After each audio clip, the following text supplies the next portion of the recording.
The information in Crime Champs videos is meant exclusively for informational, educational, and general interest purposes. It should never be used as legal advice. Our videos are simply an overview of the facts as we understand them. They should not be interpreted as legal advice. We do not provide legal advice or act as attorneys. If you think you may have been the victim of a crime, you should consult a lawyer. Our videos is not meant to shock, enrage, or otherwise provoke the viewer. Our videos were produced exclusively to increase public awareness of events relating to true crime.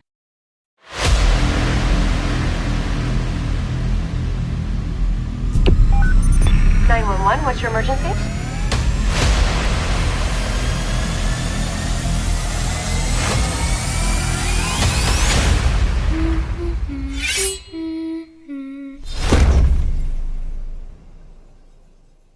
In case you haven't heard, the chilling story of MUTAHAN McClean has gripped Montgomery County. In a dramatic turn of events, McClean pleaded guilty to a series of horrific charges, including murder, kidnapping, rape, and child endangerment, all linked to the tragic death of Takoda Collins in December 2019. Just moments before the trial was set to unfold, McClean's pleas echoed through the courtroom, leading to a harrowing sentence of 51 years to life in prison. McClean's fiancée, Amanda Hinsey, received a staggering minimum sentence of 22 years behind bars, while her sister, Jennifer Ebert, faced a lesser but still crushing 8-year term. Both women, who had shared a home with McClean, stood before the court, their guilty pleas echoing with the weight of involuntary manslaughter and child endangerment, sealing their fates in a heartbreaking turn of events. Takoda Collins' life came to a tragic end in December 2019 after being rushed to Dayton Children's Hospital, where doctors found him unresponsive. The county coroner's office revealed a harrowing truth. His death was caused by a devastating mix of blunt force trauma, compressive asphyxia, and drowning in a bathtub, leaving a community shattered and searching for answers. Prosecutors revealed a chilling account of the boy's last months, alleging that from 2015 until his tragic death, he endured a harrowing array of abuses that morphed into unspeakable torture. In the dark hours leading up to his demise, Takoda was brutally punched, elbowed, and even stood upon, a heart-wrenching testament to the cruelty he faced. A few days ago, I received a chilling email about MUTAHAN McClean, revealing that he had allegedly been assaulted and stabbed while behind bars. The message detailed a brutal attack, 3 stabs, one piercing his right shoulder, another piercing into his stomach, and the last digging into his hip.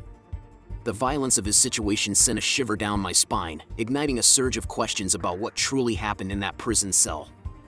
On Wednesday, March 26, 2025, I learned that MUTAHAN McClean had plunged into the murky waters of prison politics, diving headfirst into the world of gambling for commissary.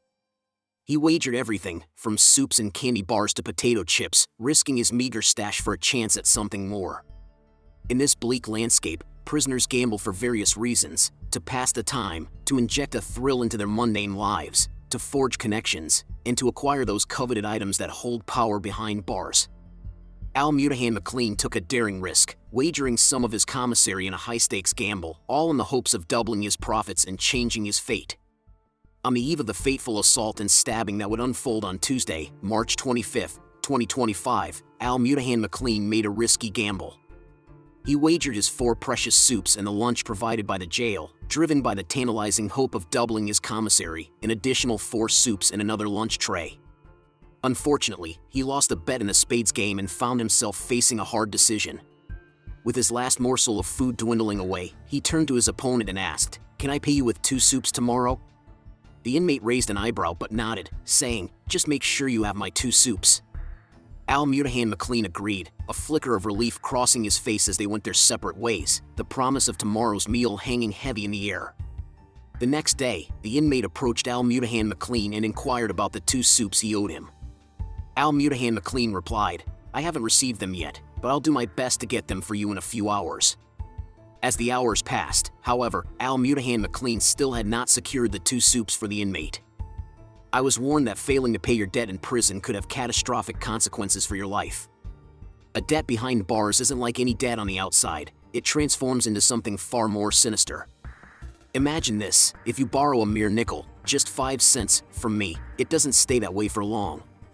It compounds daily at an astonishing 100% interest. That means if you take that nickel today, tomorrow you owe me 10 cents. Miss a payment on the second day, and suddenly your debt balloons to 20 cents. By the third day, it's 40 cents, the fourth day, 80 cents, and by the fifth day, a staggering $1.60. Each day, the clock ticks down, and the stakes rise. This is the brutal reality of borrowing and gambling in prison. In this peculiar situation, the inmate chose not to impose any interest on MUTAHAN McClean for borrowing 2 soups. The inmate's frustration simmered as he glared at MUTAHAN McClean, who had failed to keep his promise. Doubt crept into the inmate's mind, whispering that Al was pulling a fast one, playing him for a fool. A sense of deep disrespect washed over him, igniting a fire of resentment.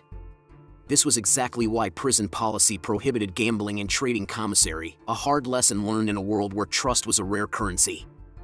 The inmate approached MUTAHAN McClean after a few hours and asked, "Did you get my 2 soups?" MUTAHAN McClean replied that he hadn't been able to get the 2 soups. He then asked the inmate if he could give him the 2 soups once his commissary arrived.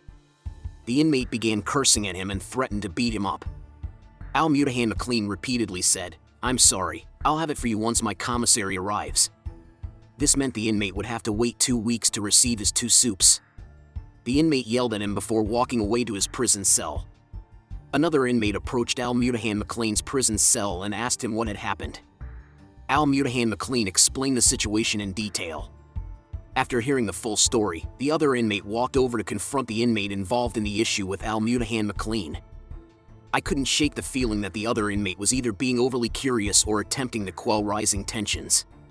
My instincts told me this because fighting in jail comes with a hefty price. Disciplinary action can land you in solitary confinement, strip you of your privileges, or even bring about new charges, depending on how severe the altercation is and any injuries that occur.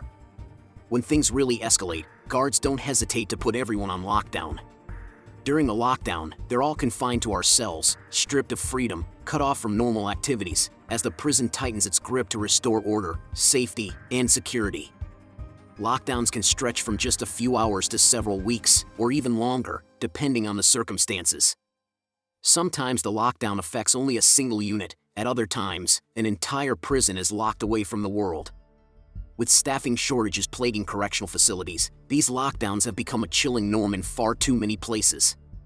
During these harrowing times, inmates often find themselves subsisting for weeks on a monotonous diet of cornflakes, boiled eggs, and bland sandwiches. Correspondence from the outside world is frequently withheld, and phone calls to loved ones are strictly prohibited. Basic needs take a back seat, as regular showers become a rare luxury.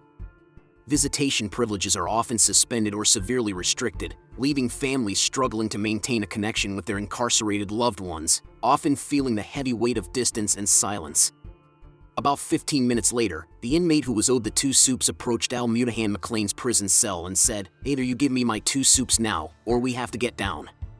In both prison and street context, "we have to get down" means we have to fight.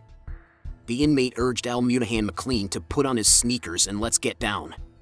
Complying, McClean quickly laced up his shoes, while the first inmate instructed another to keep an eye on the door. He emphasized the importance of vigilance, not wanting prison staff to catch them fighting. The inmate who was owed the 2 soups began to punch MUTAHAN McClean. Suddenly, he pulled out a prison shank and started stabbing him. As MUTAHAN McClean was being stabbed, his screams echoed through the prison, drawing the attention of other inmates who raced to his cell to see what was happening. Blood splattered the walls and floor of the cell. MUTAHAN was stabbed 3 times, once in the right shoulder, once in the stomach, and finally in the hip. His screams were so intense that the inmate who owed him 2 soups paused his attack. Suddenly, 4 to 7 prison guards arrived at the scene, swiftly handcuffing everyone nearby. The guards restrained the inmates while they gathered information about the altercation. The prison guards quickly uncovered the identity of the attacker, but I'm left in the dark about what charges he'll face. Al was rushed to the hospital, and now I'm anxiously waiting for news, each second stretched like an eternity. What fate awaits him? As soon as I uncover more details about this unfolding situation, I promise to share them with you all. While I don't endorse violence, there are whispers echoing through the community that MUTAHAN McClean has, in some twisted sense, brought this upon himself. What do you think about this complex issue? I invite you to share your thoughts in the comments section below. Sending love to each and every one of you. If you enjoyed this video, please subscribe, give this video a thumbs up, and press the notification bell. Additionally, you can view our playlists and most recent videos. Thank you for watching.